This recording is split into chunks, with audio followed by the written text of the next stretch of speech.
नमस्कार दर्शकों, मैं दीपक मजुमदार और आप देख रहे हैं हल्ला बोल न्यूज़। अभी वर्तमान में छत्तीसगढ़ की राजधानी रायपुर के बूढ़ा तालाब स्थल पर खड़े हैं और यहाँ पे दिवंगत शिक्षाकर्मी परिवार के लोग पिछले 20 अक्टूबर 2022 से ये लोग लगातार धरने में बैठे हुए और सरकार से अपनी मांगों को लेकर के गुहार करते नज़र आ रहे हैं। आप लोगों ने कई समाचारों में, कई न्यूज़ चैनलों में ये भी देखा होगा कि ये लोग तरह तरह के षड्यंत्र करके सरकार को अपनी ओर आकर्षित करने की कोशिश कर रहे थे ताकि सरकार इनकी मांगों को मान ले और इनकी सौगात दे करके इनको घर जाने पर प्रेरित करे, परंतु सरकार अभी तक की कोई सुध नहीं ली और ऊपर से सरकार ये कहती है कि इनके लिए कोई नियम नहीं है, परंतु सरकार इनकी जो मांगे हैं उनको मानने के बजाय इनको दरकिनार किया है। सरकार ये समझने को तैयार नहीं है कि इनकी ज़रूरतें क्या हैं, क्योंकि जब परिवार का मुखिया चला जाता है तो परिवार में किस प्रकार की विडंबनाएं और किस प्रकार की मुसीबतें होती हैं ये सरकार को मालूम है। उसके बावजूद भी सरकार इनकी मांगों को एक पहले सिरे से नकार रही है और ये नतीजा है कि पूरे साल आने को है, अब केवल 62 दिन बचे हुए हैं। फिर से जब 20 अक्टूबर आ जाएगा तो निश्चित रूप से इनके 365 दिन पूरे हो जाएंगे और ये पूरे साल यहाँ पे बारिश, गर्मी और ठंड को झेलते हुए यहाँ पे बैठे हुए हैं। ये महिलाएं हैं, दिवंगत परिवार के लोग हैं जो इस पूरे मौसम की मार को झेलते हुए यहाँ बैठे हुए हैं। कई लोगों ने मुंडन भी करवाया है सरकार को सद्बुद्धि के लिए, परंतु सरकार जो अपनी हठधर्मिता से बाहर नहीं आ रही है और इनकी मांगों को नहीं मान रही। सरकार कहती है कि कोई नियम ही नहीं है, तो चाहे सरकार की अपनी दृढ़ इच्छा हो, इच्छा शक्ति हो तो इनकी मांगों को माना जा सकता है और कोई रास्ता निकाला जा सकता है, मगर सरकार कोई रास्ता निकालने के लिए तैयार नहीं है। अब ये लोग किस प्रकार की बातें कर रहे हैं और अब जाकर के ये लोग थक हार के सरकार जब इनकी मांगों को मान नहीं रही है तो इच्छा मृत्यु की भी बात सरकार से कर रहे हैं और इन्होंने स्पष्ट कर दिया है कि 10 तारीख को ये इच्छा मृत्यु के लिए जो भी कार्रवाई है अपनी ओर से वो करेंगे और सरकार को सजग करने की कोशिश करेंगे। तो मैं ये पूछना चाहता हूँ कि सरकार इनके इच्छा मृत्यु की रास्ता देख रही है? जब इनमें से कोई मौत के कगार पे जाएगा तो तब जाकर के क्या सरकार जगेगी? क्या उससे पहले सरकार इनको किसी प्रकार की मदद करेगी? इन तमाम सवालों को लेकर के हम इनके प्रतिनिधि मंडल तक पहुंचते हैं। यहाँ जो बैठे हुए हैं, कई दिनों से जो धरना दे रहे हैं, उन लोगों से मिलते हैं जो दिवंगत परिवार के हिस्सा हैं, तो वो क्या कुछ कहते हैं हम जानने की कोशिश करते हैं। तो हमारे साथ बने रहें। आप लोग 10 तारीख को इच्छा मृत्यु की सरकार के समक्ष जो है प्रस्ताव रखे हैं, तो क्या योजना है और किस प्रकार की कार्यवाही आप लोग करने वाले हैं? देखिए सर, हम काफ़ी दिन से बैठे हुए, ये तो सरकार को भी पता है कि हम 20 अक्टूबर 2022 से लगातार निरंतर यहाँ बैठे हुए हैं। हर चीज़ की परेशानी हो रही है, यहाँ तक कि हम लोग यहाँ पानी में भी, पानी आ रहा है तो भीग रहे हैं, ना हम लोग आराम से यहाँ रह पा रहे हैं। और इधर ये तो परेशानी अलग है, जिस मांग के लिए हम बैठे हैं सरकार ने 10 महीने लगा दिए एक छोटी सी अनुकंपा नियुक्ति के लिए, वो हमको विवश कर रहे हैं और ये सरकार का ही काम है जो हमें सरकार विधवाओं को विवश कर रही है। सबकी मांगों को पूर्ण किया जा रहा है, लेकिन एक अनुकंपा नियुक्ति संवेदनशील मामले को लेकर उन्होंने इतनी देर लगाई। कल मैंने एक कांग्रेस प्रवक्ता से भी बात करी तो उन्होंने आवेदन मंगाया कि मैं मुख्यमंत्री जी को प्रेषित कर दूंगा।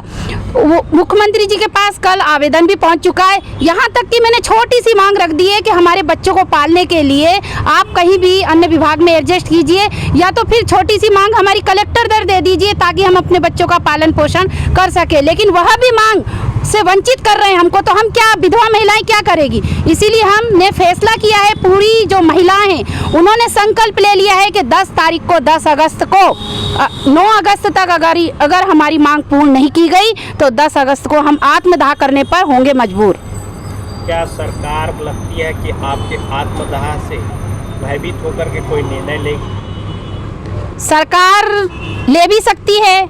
अगर सरकार को, छत्तीसगढ़ की बहू बेटी है, कहीं बाहर के तो नहीं है, अगर सरकार संवेदनशील मुख्यमंत्री जी हैं तो हमारी मांगों को पूर्ण किया जाए, और अगर संवेदनहीन मुख्यमंत्री हैं तो वो मांग पूर्ण नहीं करेगी। फिर भी हम, आखिरी हमारा ये रहेगा कि हम 10 तारीख को जब यहाँ हम लड़ने की हिम्मत कर सकते हैं तो मरने की भी हिम्मत कर सकते हैं। ये सरकार को हम दिखाएंगे।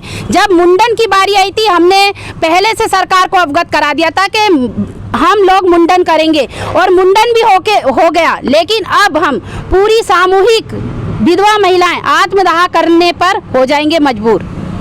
किसी चैनल के माध्यम से जब डिबेट में कांग्रेस की कोई नेता से बात करी गई थी, उन्होंने साफ तौर पे कहा है कि कोर्ट का दरवाजा खटखटाने की बात। उनको क्या विचारधारा? यहाँ तो कांग्रेस के नेता भी, प्रवक्ता, उनको ये तक नहीं मालूम है कि सरकार से हम मांग कर रहे हैं, कोर्ट का दरवाजा खटखटाने के लिए हमको बोल रहे हैं।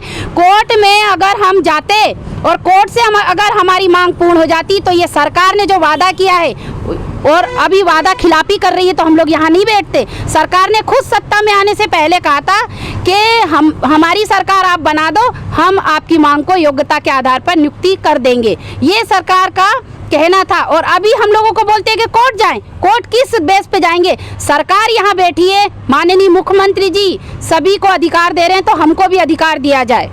सरकार कहती है कि हमारे पास कोई प्रावधान नहीं है, तो क्या लगता है कि सरकार किसी ऑर्डिनेंस को तैयार करके आपके लिए मांग पत्र तैयार करे और उसमें आपकी खानापूर्ति भी कर सके? देखिए सर, ये छत्तीसगढ़ के मुखिया हैं, और छत्तीसगढ़ के जो मुखिया अपने बच्चों का ध्यान रखते हैं, लेकिन मुझे यहाँ ऐसा लग रहा है कि जो छत्तीसगढ़ सरकार है वादा खिलाफी करने में लगी हुई है। यहाँ पर एक नियम, जब शिक्षकों का जब यहाँ पर आंदोलन हुआ था, पूर्व मुख्यमंत्री उन्होंने कहा था कि सिविलियन किसी बेस पे नहीं हो सकता। सिविलियन हुआ, दिया ना, नियम बनाते हुए सिविलियन भी किया गया, और हम भी तकनीकी सिविलियन में आते, लेकिन यहाँ शिक्षकों की गद्दारी के कारण आज हम ये सड़क की लड़ाई लड़ रहे हैं। और बार बार में बोला जाता है ना, कल मैं राजीव भवन भी गई तो क्या बोला गया था कि आप लोगों का जो केस है रमन शासन काल में वो मिटा दिया गया है। कहाँ से मिटाएंगे? जब कमेटी बनी तो पूरा डॉक्यूमेंट मंत्रालय गया, हर लोगों का डॉक्यूमेंट गया है। नौकरी करे हमारे मुखिया, 15 साल मेरे खुद पति सर्विस करे हैं। तो कहीं ना कहीं आप ये मान रहे हैं कि शिक्षाकर्मी वर्ग के लोग भी जो आप लोगों की जानकारी देने के लिए असमर्थ रही है? वो बिल्कुल असमर्थ रहे, तभी तो सर हम लोग यहाँ पर बैठे हैं। वो भी बोल सकते हैं कि पंचायत शिक्षक का जो संविलियन 1 जुलाई 2018 में स्कूल शिक्षा विभाग में हो गया है, तो हम भी उसी आधार पे मांग रहे हैं कि हमको भी नियुक्ति दिया जाए। अब तो हम इतने बेबस हो गए, इतने लाचार हो गए कि कलेक्टर दर की मांग कर रहे हैं, वो भी सरकार हमको उससे वंचित कर रही है। नियम बन सकता है। तारीख को जो आपने निर्णय लिया है आत्मदाह का, जो वो आपने सरकार तक की इसकी आवेदन पहुंचा दिया है? हाँ, हमने बात पहुंचा दी है, और कल सब जगह हम लोग आवेदन दे देंगे। कलेक्टर ऑफिस जिसको देना है हम सबको देकर ही, और उनको भी तो ये पता चले कि जो महिलाएं हैं वो किस हद तक यहाँ पर कर सकती है। क्योंकि बार बार में नियम का हवाला कर रहे हैं, तो नियम मुख्यमंत्री जी बना सकते हैं, उनके पास इच्छा शक्ति होना चाहिए, वो नियम बन के और हम लोगों को नियुक्ति मिल सकती है। अनुकंपा संघ की प्रांत अध्यक्ष माधुरी मृगे। गोपाल जी, आप अनियमित कर्मचारी संघ के संयोजक हैं, और आप जब इनको समर्थन करने आए हैं, जो दिवंगत परिवार है शिक्षाकर्मी के, तो किस प्रकार से आप समर्थन कर रहे हैं और सरकार से आप इनके लिए क्या चाह रहे हैं? जी, छत्तीसगढ़ अनियमित कर्मचारी मोर्चा प्रदेश के समस्त अनियमित कर्मचारियों के लिए हित के लिए संघर्षरत है, और इस क्रम में हम हमारे जो दिवंगत शिक्षाकर्मी साथी हैं, उनके परिजन हैं, उनकी इन जायज़ मांगों के लिए हम समर्थन करते हैं, और आपके माध्यम से माननीय मुख्यमंत्री महोदय से भी आग्रह करेंगे।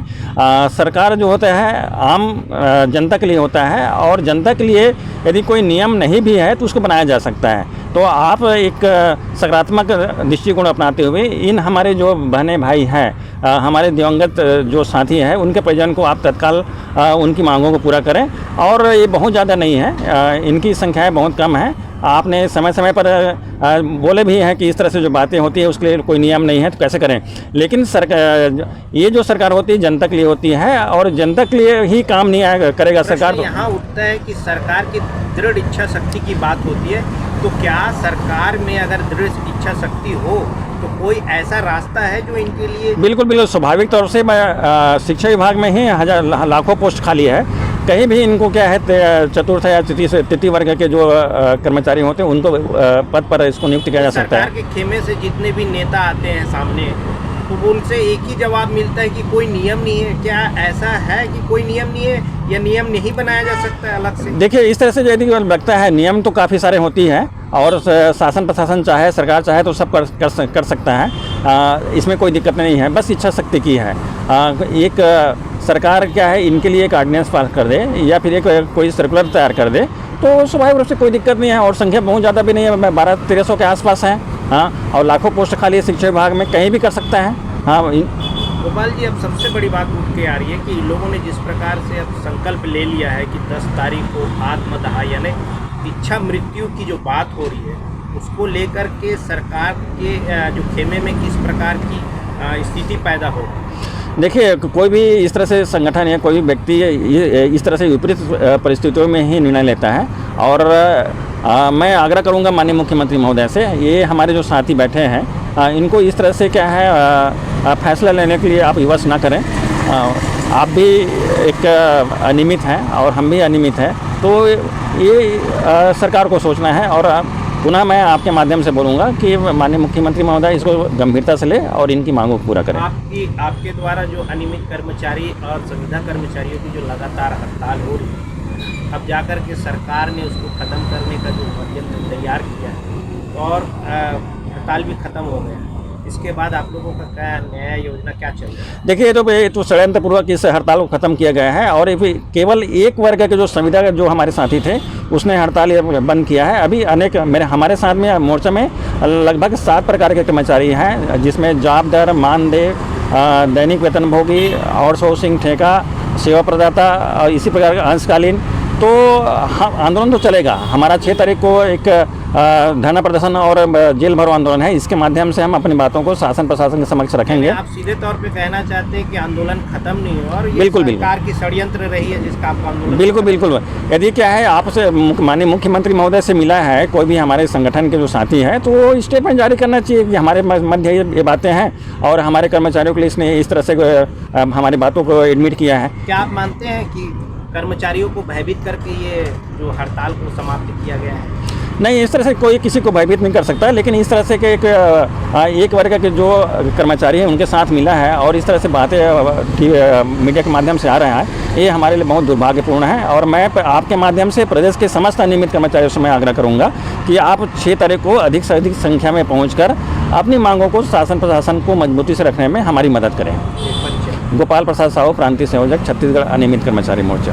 दर्शकों, आपने सुना कि शिक्षाकर्मी दिवंगत परिवार के लोगों ने क्या कुछ कहा और उनके समर्थन में अनियमित कर्मचारी के प्रदेश संयोजक गोपाल साहू जी ने भी क्या कुछ कहा। शायद 10 तारीख जो है वो इतिहास न रच दे, क्योंकि सरकार इस भ्रम में बैठी हुई है कि कहीं इनकी संख्या जिस प्रकार से कम है तो इस संख्या से कुछ नहीं बिगड़ने वाला है, परंतु एक झोंका ही काफ़ी होता है हवा का किसी भी परिस्थितियों को बदलने के लिए। कहीं इनकी आत्मदाह से कोई दुर्घटना अगर होती है तो पूरे प्रदेश के लोगों का कहीं मंशा ही ना बदल जाए सरकार को लेकर के। तो सरकार को हो जाना चाहिए अब सावधान और एक विचारधारा के तहत इनके लिए कुछ सोचना चाहिए कि इनकी नियुक्ति कर दे या किसी प्रकार का कोई प्रावधान बना करके इनको राहत पहुंचाए। ये सरकार को शीघ्र करना चाहिए। तब तक के लिए हमारे साथ बने रहें, देखते रहिए खास खबर। मैं दीपक मजुमदार और आप देख रहे हैं हल्ला बोल न्यूज़। जय हिंद।